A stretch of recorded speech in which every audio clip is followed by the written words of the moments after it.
I got to I think you said Alaska. No, Augusta. You move fast. Yeah, it took me a good Water. to I don't have any paper towels. get just to this water. The road was nice. Once I got past Pittsfield, so why they didn't get my pay.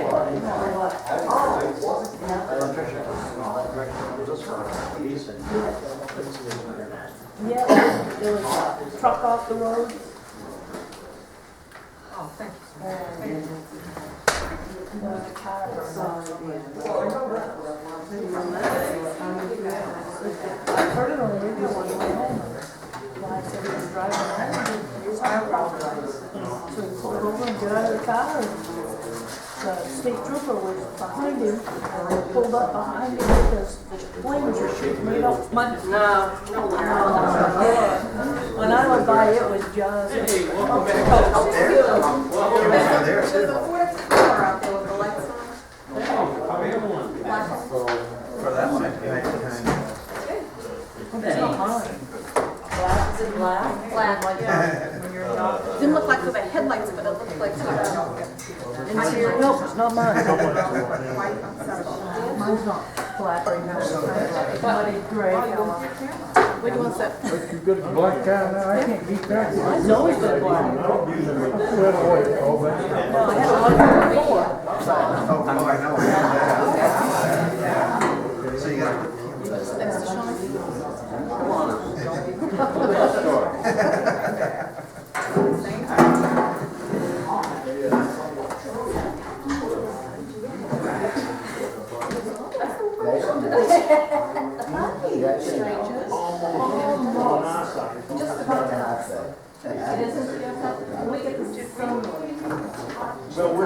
Packed right in there right now.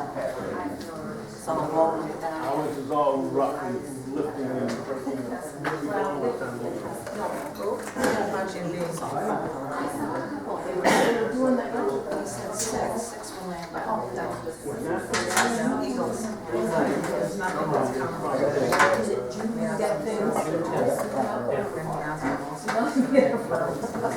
Remember what I said?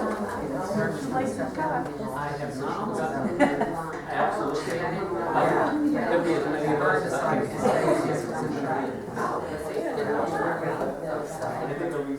I can get you 4 copies of it. You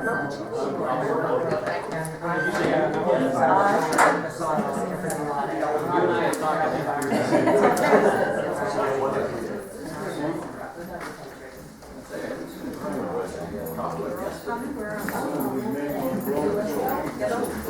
Yeah. Yeah, I knew that was gonna happen. That darn thing. It's not a good design. The second time, actually the third time. I could fix it the other 2 times. Oh no, the first one I threw away. It's unfixable. This one did it the second time, and I fixed it. Now it's gone. to be back, or, you know, we have to. Somebody, does that mean? You did. I just didn't want to. You didn't steward it right. You can be wherever. If you want to sit up here, okay? Okay, wherever you're okay.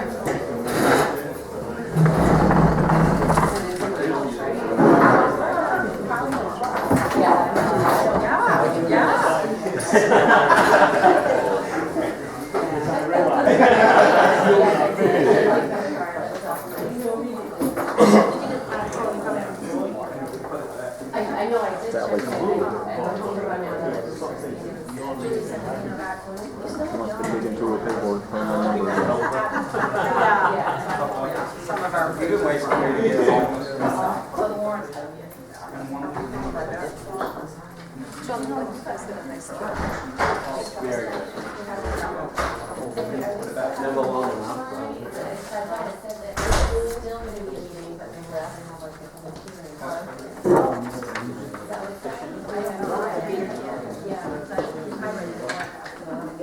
Nicole's already called me asking if he was it.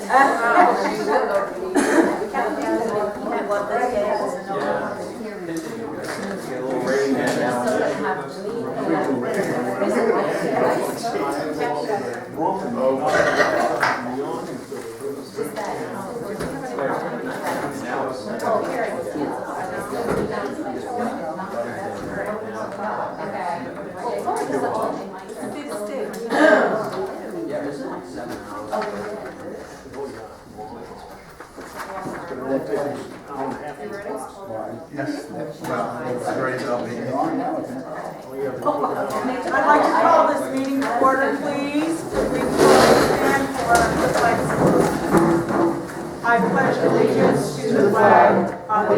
States of America and to the republic for which it stands, one nation, under God, indivisible, with liberty and justice for all. Okay, we have no votes. I think that was completed last meeting. Nominations we'll talk about further as far as appointments. Roll call, everybody is here. We've also asked Dave Sevchuk, our town attorney, to be here. And to begin with, we have a guest, Mike Bamford, who would like to speak about personnel concerns. Mike, if you're here, there he is. Yes, I am. Couple of concerns. The actions in the town office, sometimes I'm a little curious about. I understand there's a lot of gossip goes on, and that bothers me some, but also, one time I came in and turned in a complaint, passed it to Debbie, walked out, got in my truck. I looked back through the window. Debbie's having a big laugh about it, calling the other customers in to read it. And that bothered me a lot. I didn't feel that was appropriate behavior. I don't know if that's what she's supposed to do with them or not, but it didn't seem right to me. And it bothers me a lot. Well, another thing that's bothering me is one day I got a call from Roger McClure telling me how Debbie and I believe she referred to him as her bodyguard, Mike Smith, had just thrown him out of her house, and how he would like to talk to me and be able to come to the planning board and talk about things Debbie had been saying.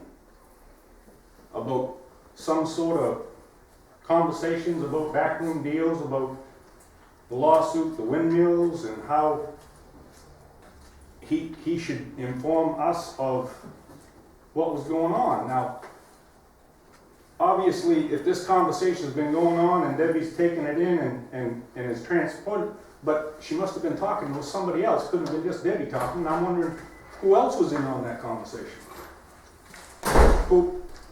Is there any reason the town business should be discussing Roger McClure, first of all, and what is Debbie doing talking about it anyway? These things don't seem right to me. Now, Debbie evidently took Roger back in, so he shut his mouth and he ain't willing to talk anymore. But he did speak to me, he did speak to Peter. I don't know if they had any kind of conversation, but that stuff seems kind of funny, don't it? Well, I guess that's about all I have to say about it. Okay, thank you. I think this is a time for public access. Would you like to speak to that, Deb? Yes, Roger and I broke up on, I think it was January 9th, to be exact. And I was in my own home when he left. It did happen. Mike Smith came to the office that day and brought Munchkin Donuts, I think, because the day before we had such a heated meeting here. They were concerned about how we were feeling, which quite often Paul Fuller does check on us after such things, all of us. So Mike came down to my house, showed up with some Munchkin Donuts, unbeknownst to what was going on with Roger and I. So Roger left, Mike left, I went back to work. As far as me talking about this project, it's all public knowledge. I don't talk to anybody in this office about it, never have. And as far as you leaving that day, Mike, after that concern, and you looking back in the window, I'm sorry what you thought you saw, but proof that I did do that. And you did mention to me that the windows was open that day when you called me on the phone. Yeah, you did, but anyways, it was in October, so my windows probably weren't open in the office, but I'm just answering what you said to me on the phone.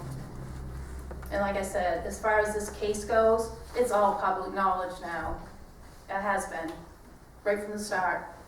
And when people come in and ask something about the project, I either direct them to the application that's on file in the office, always have. There's nothing to hide here. I have nothing to hide. I have nothing to gain either. I live in Eddington, not in Clifton. As far as my personal life goes, Mike Bamford, you better stay out of it. And Linda Bamford too. And I mean Who it, didn't call you? and I mean it. And we have statements from Roger McClure and Travis Nicholson.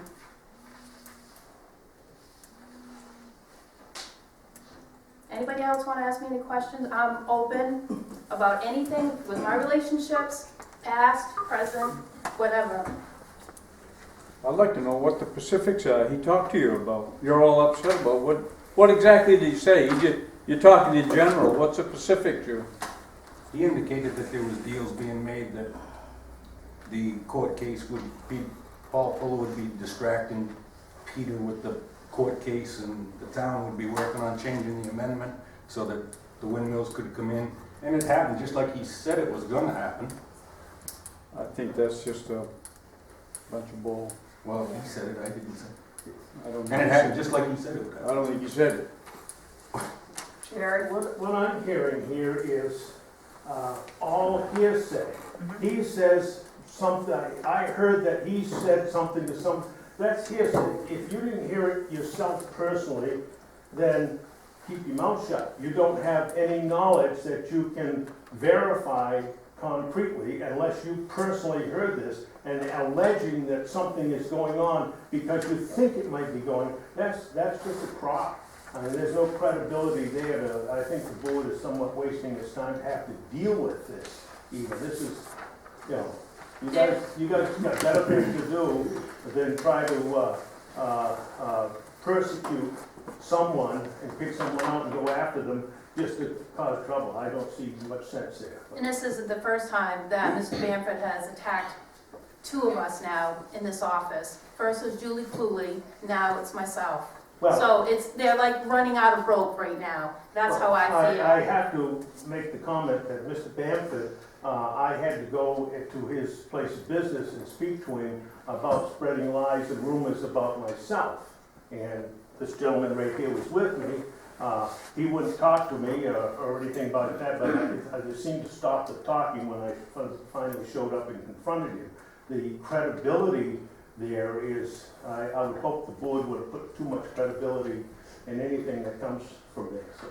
And we have a citizen concern form sitting in front that he dropped off that day, and his credibility, correct is a good word, because he actually named one of our residents in town who has a business in this town, named him on this form and had no idea he was involved in the citizen's concern until he came up. And the code enforcement was here that day and attested to everything to him. The letter's on file. He delivered it rather than. He delivered mailing it, right. And said it came from someone else. Yep, that's right here. I'll say Kevin Treadwell, his name's on it. And Kevin Treadwell put the information on there himself. No, he did No, not. he did not. No, he did not. We have a letter right here, Mr. Bamford, signed by Kevin and the code enforcement. Well, I'll have to go see him because that's. Go right ahead. He was quite upset. I'd like Anybody to else? say something. Yes. These antics that take place because people are mad, they're not getting their own way, are costing us taxpayers money that is not necessary. They are wasting the board's time when they could be directed at more important things, and it's costing us probably $100 an hour for that man to sit up there. If we're lucky. All over this. And I'm sorry, but it's a waste of your time and our tax dollars. This is stupid. It needs to stop. Attacking people, individual people, on a personal level to accomplish something that's probably not going to happen. There's too much support out there for it.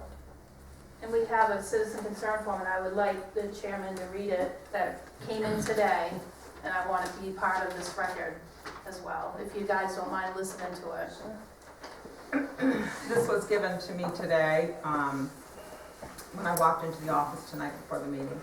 Hi, Carol. It seems like, this is another issue we're gonna deal with, but it seems like Bill Rand has a conflict with his planning board duties, at least from his letter of resignation. If so, that's important and he should be resigning.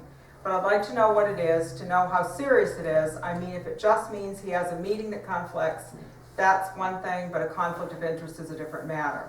As far as how Debbie's done her job, he writes in vis, I don't know what that means, all the win stuff. Well, she's been partisan, has done all she can to support Pisgah, and I just figure she's had the select board backing in that. I don't think it's right. Unlike the select board members, I'd expect her to be impartial. I figure the select board is a political office and it's your job to take positions, etc., but not a municipal employee's job. But that's the way it is, and only she could tell you the extent to which she's helped Pisgah. Not an issue I've ever felt like taking on. Thanks for your work. I'm sure it's a lot. Peter Beckford. So there we go, we gotta deal with this one now. Eric. Just for the record, he has been enjoying, Bill Rand has been enjoying being a baseball referee and an umpire, and he's had to not be on the umpire schedule for past years, and he would like to do that. And between being an umpire or working through these issues like we're dealing with tonight, I think he picked being an umpire probably to be a more productive use of his time. That was the conflict, for the record. Absolutely. That was presented to me by Bill himself in a conversation last week. Anybody else like to say anything before I say something? The select board like to weigh in on any of this as well? That would be nice if you'd like to, or not, fine. The part about this where Peter mentions she's had the select board backing in all of her support for Pisgah. I really am upset by that because I think for months we have heard there have been a lot of accusations and insinuations about illegalities in the office, about things that have never come to fruition with a legitimate complaint from an attorney or from a citizen that's been able to come in and say, you did this wrong at a certain time, at a certain date, we need to discuss it. It has been all of these generalities that I feel are character assassinations, they attack integrity, and they attack what we were elected to do in this town, and that is to be here for every single citizen. When Mike called me, it is my obligation to hear Mike. He is a citizen of this town and a taxpayer, as everybody in this room is. But we also need to stand up for what we have accomplished in this town and continue to. We have a great town with a hard-working board and a planning board that have done nothing illegal. We have an applicant here with a project before us, and we have dealt with this project for many years with the idea and intent that if it passes to bring some revenue into this town. We have had bigger issues that have gone on over the last few years in this town, and the amount of publicity, the amount of people turning out for votes for this issue, I would invite to come in here when we talk about paying over $800,000 every year to our school board, having our revenue sharing depleted to next to nothing, relying on our taxpayers to make up the deficit. But you know what? Everybody disappears. So I ask everybody, if you have issues with this board that incur as illegalities, we've done something wrong, then come here with something concrete. That's what I ask. I support the girls in this office. I think you will find that all of the select board do. They work diligently and very hard. I have not seen improprieties.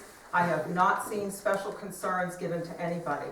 This office has been inundated for the last 5 months with get me this, get me that, send me emails, do whatever, and they have bent over backwards to accommodate that for whatever group wants it. So I would just ask that we please find a way to work together and put this to rest once and for all. That's what I have to say.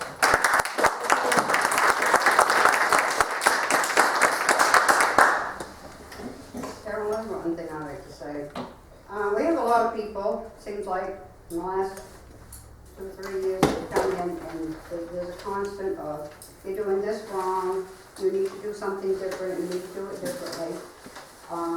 What you're doing isn't legal.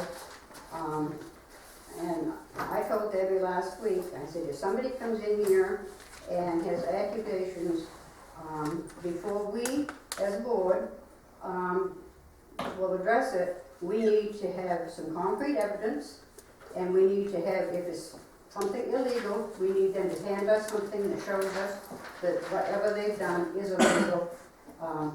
And because many times after this happens, they'll spend time looking through books and looking through the laws and trying to figure out where they're coming from. That's not their job. Somebody comes in here and accuses them of something, they need to have the evidence with them. Otherwise, there's no reason why they should even spend the time on it. Okay. I think when you Jared. set that up, because I'm the one behind that citizen concern form, didn't that have at the bottom of it your suggestion for solving this problem? If you added to that another phrase that if you're making some sort of an accusation, cite the law or the whatever, the evidence that backs up this, and that gentleman can probably give you some fancy wording for that. But I think that is a problem that this is developed from when we first set this up. It was to keep people from calling up the selectmen at 11 o'clock at night and chewing on it for hours. Put it in writing and tell us what your problem is, and we'll solve that problem. That stopped all the harassment.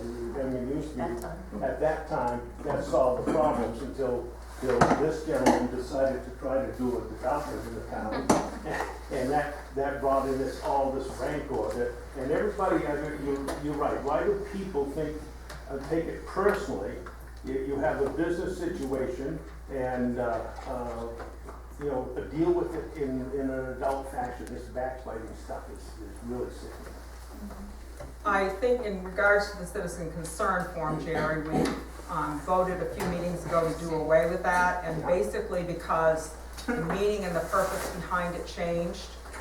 People were writing out citizen concern forms or concerns in honor to somebody else, and then we wouldn't come to the meeting to discuss it, so the girls were doing leg time that was incredible to try to figure out how to do it. So we've asked I think you'll people. come back to it at some point when you find out what else, when they start calling you up and talking at you. And what happens, the story keeps changing. If they put it in writing, then here's your problem, we solve it. Don't come in and then change the story when you get there. That's what we were running into. Now, I think you'll come back to it, but you'll work it out. We'll see what happens, but any other comments on this? When Bill Rand was here for one of the meetings that they were getting really attacked for, I would say, by opponents of the project, Bill Rand finally said to the select board, I would like to hear from you a vote of confidence in what you think. And I think maybe it's not my place to ask, but I'd like to see a vote of confidence for the girls that work here. Yes. From the select board. I definitely have a vote of confidence of these two ladies in this office. As do I. As do I. They do. I think it's an incredibly difficult job, and as I've taken over the chair position, I have had opportunity, because I'm retired, to come in and shadow and spend some time.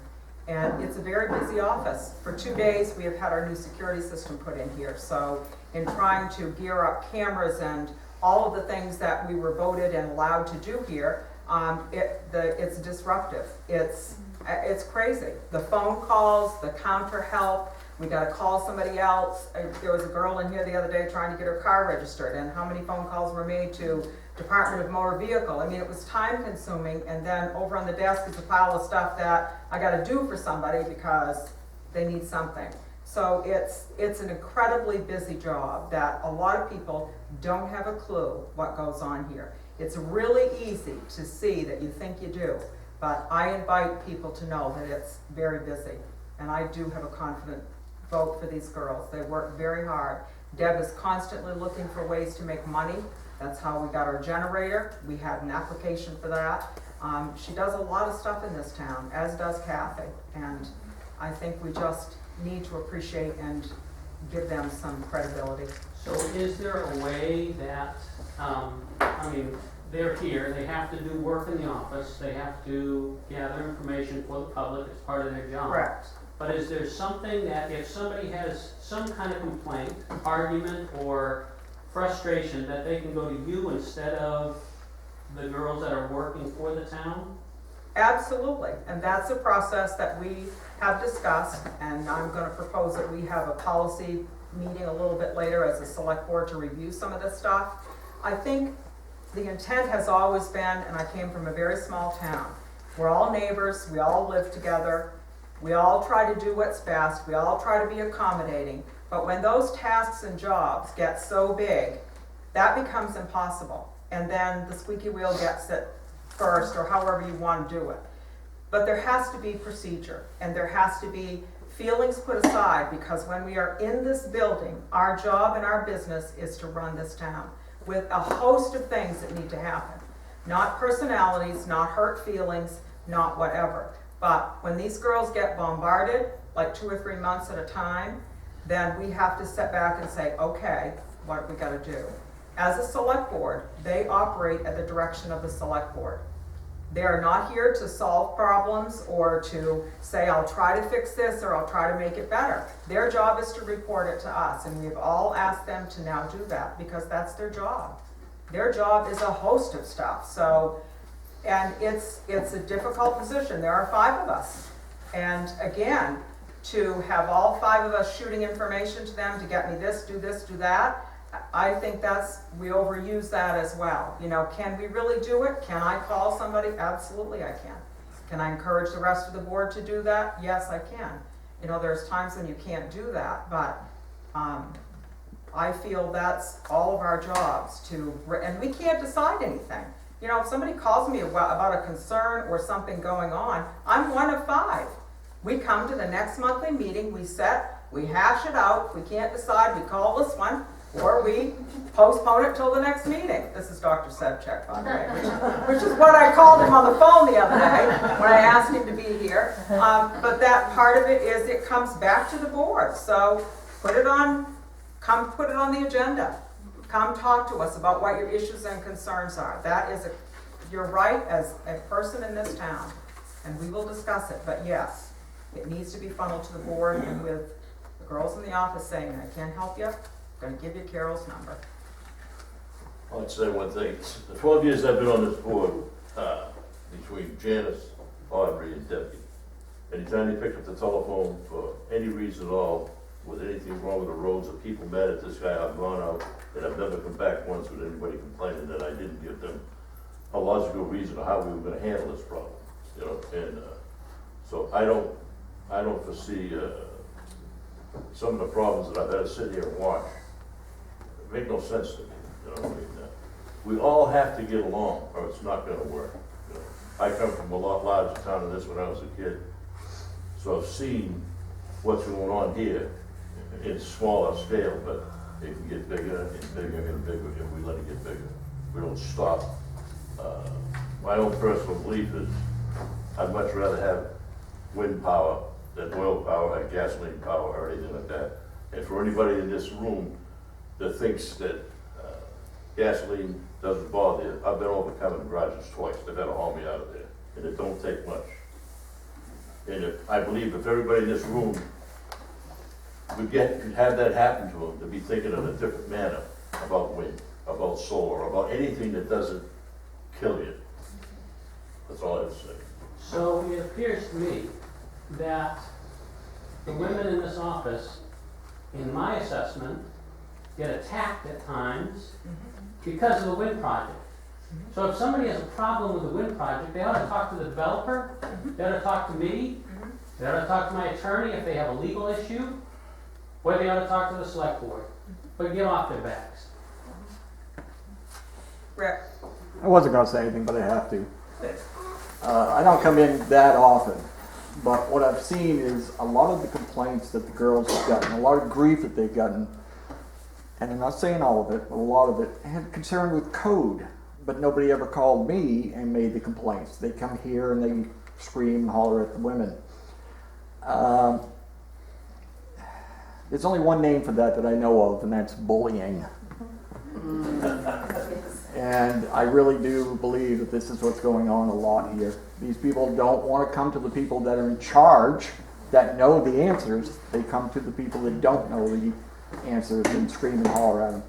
Just seems to be females too, the bullying. They also don't want to stay to work together and make a solution either. They always leave.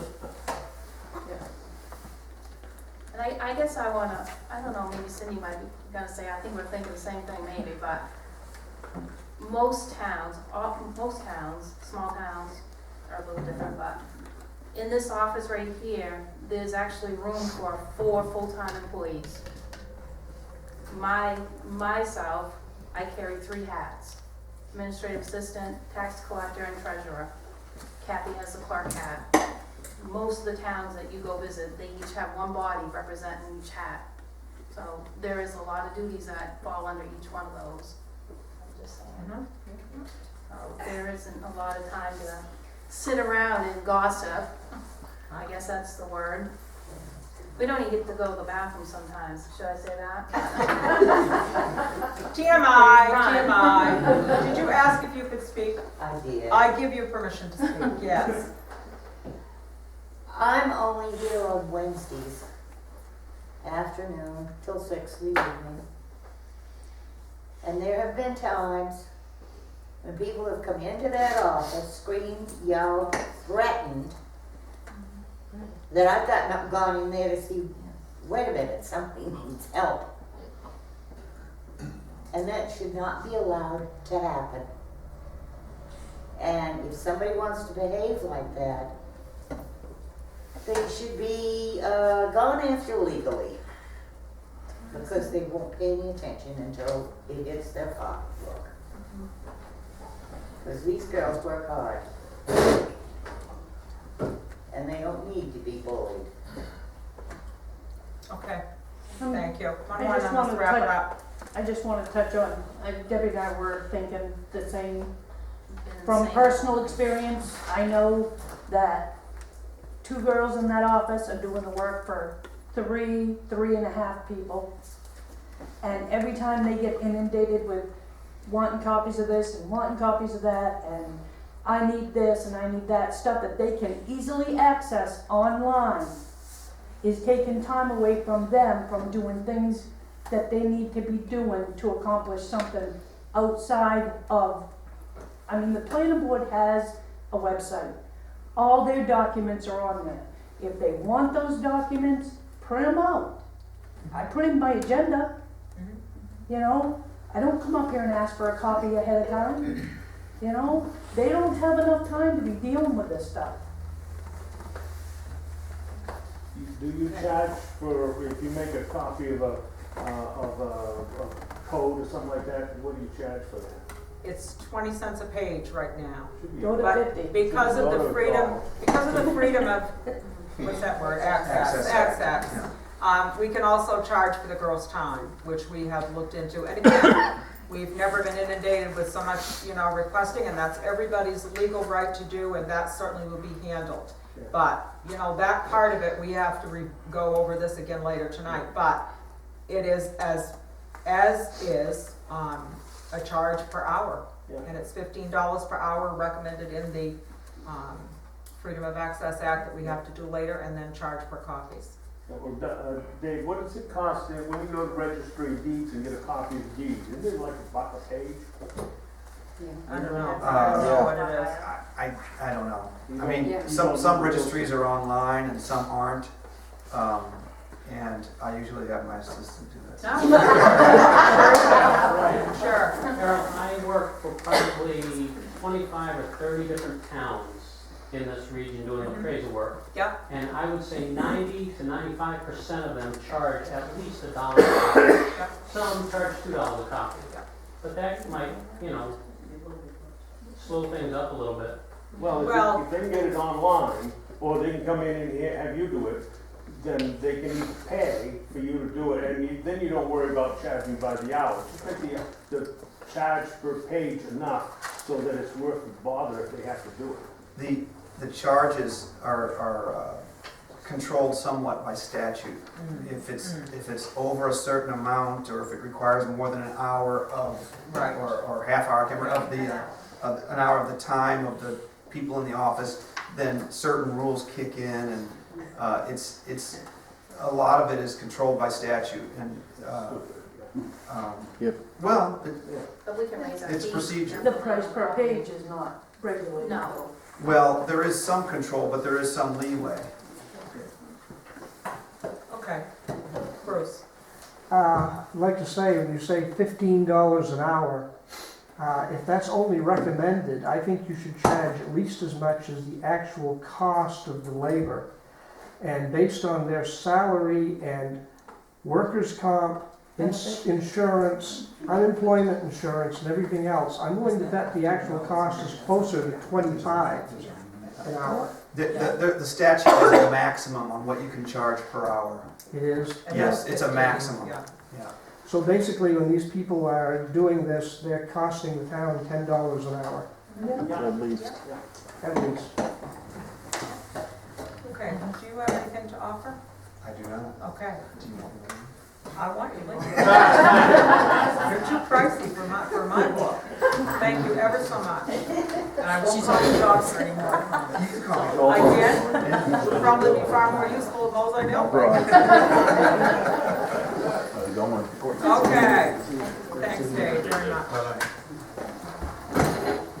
Okay, let's move on. What? I'm getting there. I'm not wanting you to. I want you to stay right on top of me, because see, I don't have them in front of me. Has everybody had an opportunity to review the minutes from the March 19th select meeting? I think there were a couple corrections on the line that we did when we reviewed it, but it looks okay. Should we accept the minutes? Second. All those in favor? Can I just add something to that? Yeah, sure. I know we did some corrections and it was taken from a video that wasn't part of like our official video. I don't know if that, and we'll do it this time, but there was some things in there, Eric was speaking, which we had originally in the first minute, but Okay. we have like an official video here Yeah, now. yeah. All of a sudden we're recording, but Yep. I don't know about outside videos, if that is appropriate to, because we don't know who that outside video was taken from or by, or was it edited, was it not edited, or we have an official video here now. Thoughts on that by the select board? The video that's being done by the town now, is that going to be That's part of the public Yeah. record and Yeah. entered into the minutes? Yeah. What I did was I attached it right in the sleeve Yeah. Okay. and attached it right. So you can come, we never used a video, but now we are recording. The so- disc itself? Are they Yes. going to YouTube as well? Rick? Not that I know of. I don't know how to do it.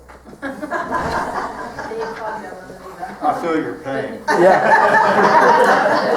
I think. Changes to the minutes that I had made were from my own memory. Yeah. I had looked at a video on YouTube just to verify what had happened, but it was from my memory in the video, okay. and those changes. But the email stated the video, so I just wasn't sure what video you're getting. Did you go back and look at the town's video? Yep. You We did? Yes, we did. Okay. Yeah. Carol? But Eric did speak, but it was not It was not exactly during what. that time though. It was But he not. did speak on Leroy's.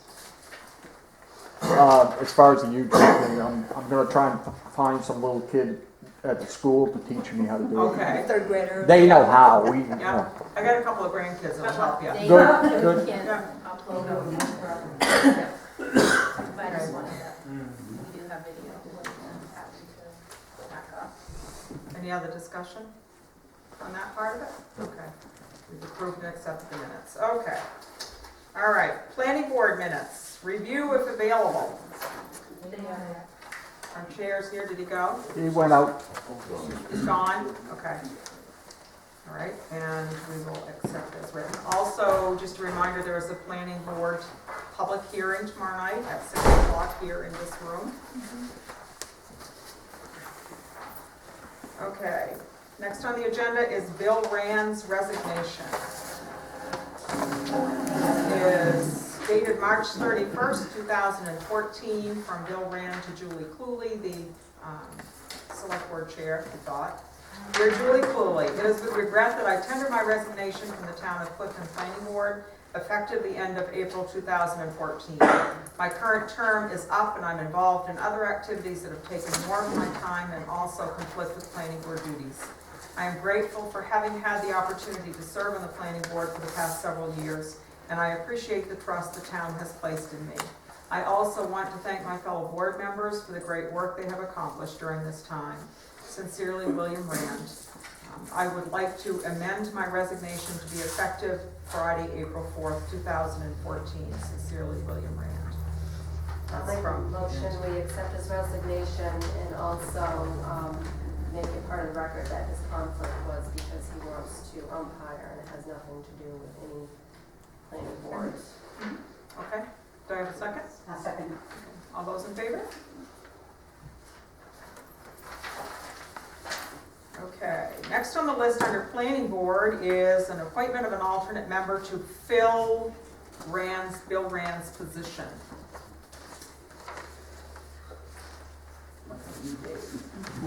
So, we've had a little discussion in the past about advertising positions for planning board and whatnot. We are not obligated to. We have discussed at length with Maine Municipal Association. We also have always had in the past put out feelers for positions that were open, trying to beg people to do it, promising them baked goods or whatever. I think we even told Dave it was a great way to get to know the town. But when Bill resigned, there was also conversation at that time that perhaps Vern was going to step down to an alternate position as well.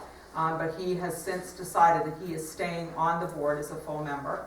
And there was also discussion that Dave had been asked if he would like to assume the full-time position since he had been serving on an alternate position and had attended multiple meetings. Also had been very instrumental in getting technical equipment, new technical equipment for the planning board, which we're now utilizing, and I thank him for that. So, and is that still the case, Dave? Yes. Okay. Is there? I will make a motion that we appoint Dave as a full member of the planning board. Do I have a second? Second. All those in favor? Okay. And the last meeting, we also had, yes? Dave, can you come in tomorrow? And I will swear you in. We also had spoken to Lee Bryant, who took the alternate position and was sworn in at the last meeting. So indeed, we have a vacant alternate position open to serve on the planning board. So again, beg, borrow, steal, promise to bake, do whatever to see if we could have a position. I cannot thank the planning board enough for the hours and hours and hours they invest in the work for this town. They are incredible. Yeah. Okay, Board of Appeals report. We have none. Executive session, we have none. CEO report. You have none. But I will say that we had a court case last week and that's taken care of. We won. Uh-huh. Too bad Dave is here, or isn't here anymore, because he